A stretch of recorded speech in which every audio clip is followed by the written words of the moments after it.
Good morning, everyone. It's time for Morning Thoughts with Jennifer. Hi. So today it is April 10th, Friday, Good Friday. We're heading into Easter weekend, which is pretty exciting. I'm going to put my coffee cup down. There we go. So I'm off to a late start this morning. I don't know about you, but in my household, it's not a holiday. My husband and I are both working today. That's kind of the way it goes. And but we will be taking some time off, and we will be spending time with our family, our kids. And I'm looking forward to hearing from others on how they plan on celebrating this weekend.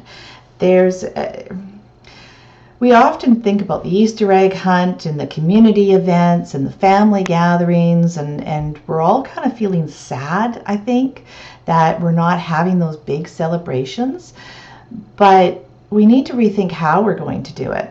So the whole concept of Easter, I kind of wrestle with it because I'm not quite sure why I celebrate it sometimes, and then so I think about it every year. Why do I do it? Am I going to celebrate again this year? And yes, I am, because Easter weekend is so Good Friday is actually about fasting. It's about what you're willing to sacrifice in the name of the betterment of mankind, really. We're sacrificing something for the betterment of mankind. So what are you willing? This year it's a really interesting concept, because with our pandemic going on this year, that's a deeper thought than in previous years. Previous years it's been, okay, I'll give up chocolate, I'll give up wine, I'll give up food, the standard. But maybe this year we should open ourselves up to a bigger thought. And as we usher in a whole new world, which is I think what we're going to be doing, and we are having so much time to spend in reflection and with ourselves to really ask ourselves the big questions about our lives.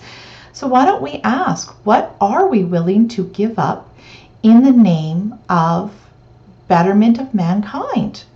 So Good Friday was when the Christians celebrated. It was when Jesus was hung on the cross and tortured in sacrificing his life for the betterment of all of us, is the idea behind it. Whether you believe the story or not doesn't really matter. The concept is really great. What are you willing to give up in your life for the betterment of mankind? What are you willing to give up? What habits have you been doing that have been contributing to a world that is not compassionate? What have you been doing that contributes to a world that is not what you want to see? Think about what you're putting out. What vibration are you putting out in your actions, right? Because it's all about our actions, and we're aligning our actions with our soul self. So what are our actions that are out of alignment with our soul self? What are we not expressing into this world in alignment with the world we want to be living? Think about that. Consumerism is huge. That's a big one. We consume a lot. And with the consumerism comes the pollution issue. So what are we consuming? Think about what you buy on a regular basis in the past. Now's a good time to reflect on that. Do you have tons of clothing in your house? Most of us do. Most of us have been cleaning out closets and ready to part with a lot of things. And maybe we need to look at how we can recycle those things, and what we consume. Do we buy sustainable, ethical products whenever we possibly can? Or do we buy the cheapest outfit and wear it because it looked good for 3 weeks, and then because it's not made properly, we end up throwing it out and it ends up in a landfill? Who made that article of clothing that you're wearing? And what does that article that you're saying say about you and say about the world? I've seen some pretty interesting stuff out there.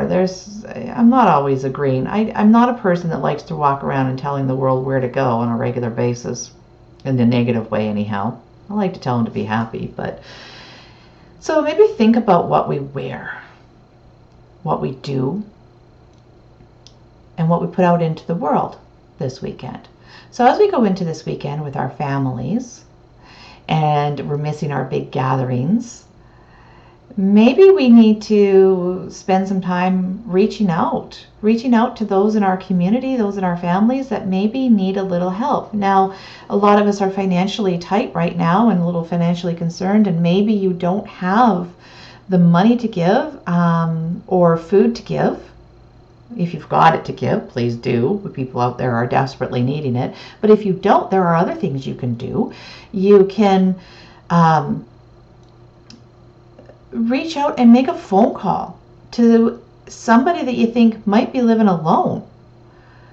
Somebody you think maybe is at risk of being in a high fear state right now. Reach out to them and spread some sunshine, spread some joy, tell them that you're okay. Ask if they're okay.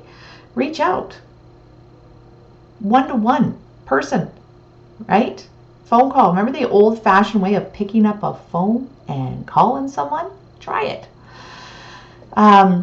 And then some of us, maybe we are not so ready to step out into the world and communicate that way, but maybe you're on social media. And here's another way. There's a lot of self-employed people right now. And actually, whether you're self-employed or you're just putting extroverts locked up, right? Because a lot of extroverts are locked up and going a little crazy. And they're putting out these fantastic videos. Share this stuff. Share your local businesses. Share whatever promotions you see going on, especially if it's from a local person who is a small business, right? I mean, Walmart's doing fine. Everybody's still going there. Grocery stores, that's an essential service. They're still doing it. Even automotive, they're still fixing your cars and that. But your local Norwex dealer, she's probably hurting, and her family probably relies on the income that she's bringing in, he or she's bringing in. Your local metaphysical shop, nobody's going in there right now. But maybe they have figured out a service they can offer, or maybe they are even just trying to socially connect with people. Reach out to them. Look and see who in your community could use a little extra coverage, like exposure. Who would benefit from sharing on your feed, on your social media feed? Who would benefit? These extroverts that are doing the fantastic videos, they want it shared. They do. Even if they're not a business looking to make money or something, or trying to survive, maybe they're just extroverts that are trying to mentally survive. Share it. Let's get them out there in the world, because they need that feedback and we need them. I love them. I love my extrovert fans. So they're fantastic. So this weekend, as we move into Easter, take a different approach and think about what it is that you can do in changing your consumer habits into a more sustainable, environmentally friendly, or healthy lifestyle. Maybe you can eat a little bit better. Maybe you can buy better quality food. Maybe you can plant something, right? Give back to the earth. Think about what you consume and what you can give back to people this weekend, and what changes you can make in your life moving forward that is going to make our world a more compassionate world, a more of a world that we all want to be living in. So that's going to be my big message today is rethink your Easter, and rethink how you celebrate, and who you celebrate with, and where can you contribute your light, that spirit inside of you that what needs to come out and shine bright into the world. We all have our gifts. We all have something to say. So how can you spread that out into the world? How can you shine bright into this world? Think about that this weekend, and think about where you can go forward. Wow, this really turned into a lecture morning. I didn't mean to do that. I guess those are my morning thoughts. And that's what this is about, is morning thoughts. So anyhow, I want to say happy Easter to all of you. Enjoy your morning cup of coffee. This is mine, and it says explore, and it reminds me of some adventures my husband and I have taken over the years. I hope you have a favorite coffee cup and have enjoyed your morning, or your morning glass of water if you're very healthy, which I do coffee. I do water in the morning, but then I move to coffee. I do love my coffee. I personally have an entire relationship with coffee, and it's a romantic relationship. It's one of the cornerstone romantic relationships of my life, is with my coffee every morning. And some people understand the romance of coffee, and others think I'm crazy. But that's okay, because that's the way it is. So anyhow, there's my morning thoughts. Have a very good day. Have a great weekend. I hope you're getting a few extra days off. I hope you're able to reach out and love somebody a little more this weekend.